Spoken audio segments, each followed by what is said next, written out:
द्रौपदी मुर्मू ने गुरुवार को बड़ा फैसला लेते हुए राष्ट्रपति भवन के 2 महत्वपूर्ण हॉलों का नाम बदलने का आदेश दिया।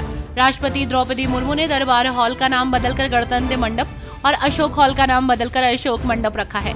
राष्ट्रपति भवन ने दोनों हॉल के नाम बदलने को लेकर एक बयान जारी किया। इसको लेकर प्रियंका गांधी ने केंद्र की एनडीए सरकार को घेरा। उन्होंने कहा कि दरबार की कोई अवधारणा नहीं है, लेकिन शहंशाह की अवधारणा है।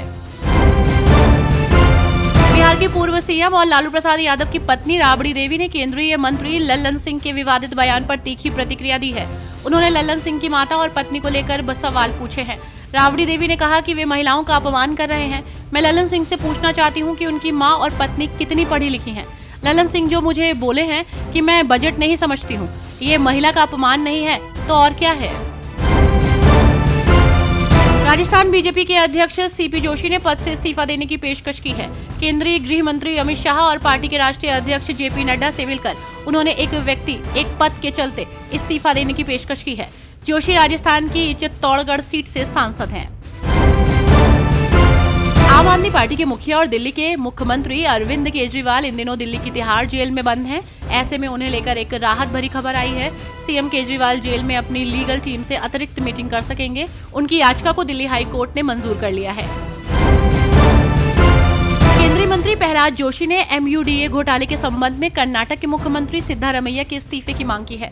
आपको बता दें कि जोशी ने आज संसद से बाहर ये आरोप लगाया कि मुख्यमंत्री सीधे तौर पर घोटाले में शामिल हैं। उन्होंने मांग की है कि इस मामले को CBI को सौंपा जाना चाहिए। जोशी ने कहा कि कर्नाटक सरकार ने SC/ST फंड का दुरुपयोग किया है।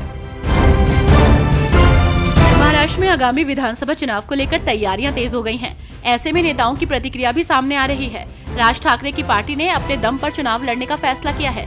MNS पार्टी 225 से 250 सीटों पर चुनाव लड़ेगी। राज ठाकरे ने कहा कि किसी भी हालत में मेरी पार्टी सत्ता का हिस्सा होनी चाहिए। आप सभी जन तैयार रहो। किसका प्रस्ताव आएगा, कितनी सीटें मिलेंगी, इसका इंतजार नहीं करना है। तिहाड़ जेल में बंद दिल्ली के सीएम अरविंद केजरीवाल की हेल्थ को लेकर आप लगातार केंद्र और भाजपा पर हमलावर रही। अब इसको लेकर विपक्ष जंतर मंतर पर प्रदर्शन करने वाला है। सीएम केजरीवाल के गिरते स्वास्थ्य को लेकर इंडिया अलायंस रैली करेगा। ये रैली 30 जुलाई को होगी, जिसमें कई पार्टियों के नेताओं के शामिल होने की संभावना है। बिहार के सीएम नीतीश कुमार ने बुधवार को विधानसभा में राजद विधायक को घेरते हुए महिलाओं पर टिप्पणी की थी। इस पर सदन से सड़क तक विपक्षी नेताओं ने बवाल काटा। इस बीच समस्तीपुर से सांसद शाम्भवी चौधरी ने नीतीश कुमार का सपोर्ट किया। उन्होंने कहा कि नीतीश कुमार ये कह रहे थे कि महिलाएं जो आज सदन में आकर बोल रही हैं, वो अधिकार हमने दिया है। महिलाएं जो हाय हाय कर रही थी, उस पर वो कह रहे थे कि आप ऐसा क्यों कर रही हैं। केंद्र सरकार ने आम आदमी पार्टी को रविशंकर शुक्ला लेन में नया दफ्तर अलॉट कर दिया है, तो वहीं इस पर सौरभ भारद्वाज ने कहा आम आदमी पार्टी को उसके कार्यालय से बेदखल करने और सड़कों पर धकेलने की कोशिश की जा रही थी। बीजेपी चाहती थी कि आपको कुचल दिया जाए, खत्म कर दिया जाए। राजनीति में ये एक सामान्य शिष्टाचार है कि एक पार्टी को कार्यालय आवंटित किया जाना चाहिए। हरियाणा में आगामी विधानसभा चुनाव के लिए आम आदमी पार्टी ने कमर कस ली है। अक्टूबर में होने वाले चुनाव में आम आदमी पार्टी अगले 15 दिनों में ताबड़तोड़ 45 रैलियां करेंगी। इन रैलियों से वो लोगों के मन में विश्वास पैदा करेगी। साथ ही उन्होंने खुद को तीसरे विकल्प के रूप में पेश किया है। उन्होंने कहा कि लोगों ने बीजेपी और कांग्रेस को नकार दिया है।